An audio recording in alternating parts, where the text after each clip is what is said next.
ரஜினி, கமல், அஜித், விஜய் அது மாதிரி actors develop ஆகிட்டு இருந்த டைமில் ஒரு ஃபெயில்டு ஆக்டரோட பையன் வந்து நானும் ஆக்டர் ஆகணும் அப்படின்னு சொல்லிட்டு ஆசைப்பட்டான்.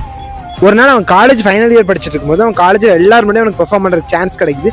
அதுலேயும் ரொம்பவே சூப்பராக பெர்ஃபார்ம் பண்ணுறான். அவன் பெர்ஃபார்ம் பண்ணோன்னு எல்லாருமே அவனை ரெகனைஸ் பண்ணுறாங்க, பாராட்டுறாங்க. அதனால் அவன் சந்தோஷப்பட்டு வீட்டுக்கு போயிட்டு இருந்த டைமில் ஒரு லாரி அவன் காலிலேயே ஏறுது.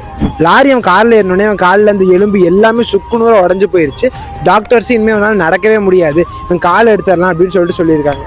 அதுக்கு அந்த பையனோட அம்மா இருந்துட்டு வேணாம் அப்படின்னு சொல்லிட்டு பல கஷ்டத்தை தாண்டி ரொம்பவே கஷ்டப்பட்டு அவனுக்கு ஒரு சர்ஜரியும் பண்ணுறாங்க. 3 வருஷத்துக்கு அவனால் எந்திரிச்சு நடக்கவே முடியல, ஒன்லி பெட் ரெஸ்ட்டில் மட்டும்தான் இருக்கான். அப்போ அவன் மைண்டில் எப்போ எந்திரிச்சு நடப்போம், எப்போ எல்லாருமே நார்மலாக இருப்போம் அப்படின்னு சொல்லிட்டு யோசிக்கவே இல்லை.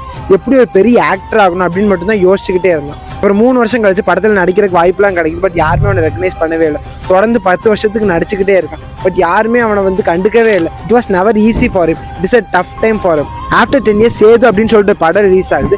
படம் என் கார்டு போட்டோன்னு எல்லாரும் ஓடி வந்து சொன்ன ஒரே பேர் சியான். அது வேற யாரும் இல்லை, நம்ம சியான் விக்ரம் சார் தான். அவர் வந்துட்டு திருப்பி அவர் கிடைச்ச எல்லா சான்ஸையும் ஒரு பிளெஸ்ஸிங்காக எடுத்துக்கிட்டு ஒவ்வொரு ரோலுக்காகவும் அவ்வளோ எஃபர்ட்ஸ் போட்டு நடிப்பார். அவர் நடிக்கிற ஒவ்வொரு படமும் ஹிட்டே கொடுக்கலனால அவர் நடிக்கிறதுக்கு அவ்வளோ எஃபர்ட்ஸ் போட்டிருப்பார். இந்த மாதிரி ஒரு ஆக்டரை நம்ம செலிப்ரேட் பண்ணாம விட்டுருந்தோம்னா just take a moment to celebrate. So இது மாதிரி யூஸ்ஃபுல்லான கண்டென்ட்ஸ் பார்க்குறதுக்கு மறக்காம நம்ம சேனலை ஃபாலோ பண்ணி வச்சுக்கோங்க.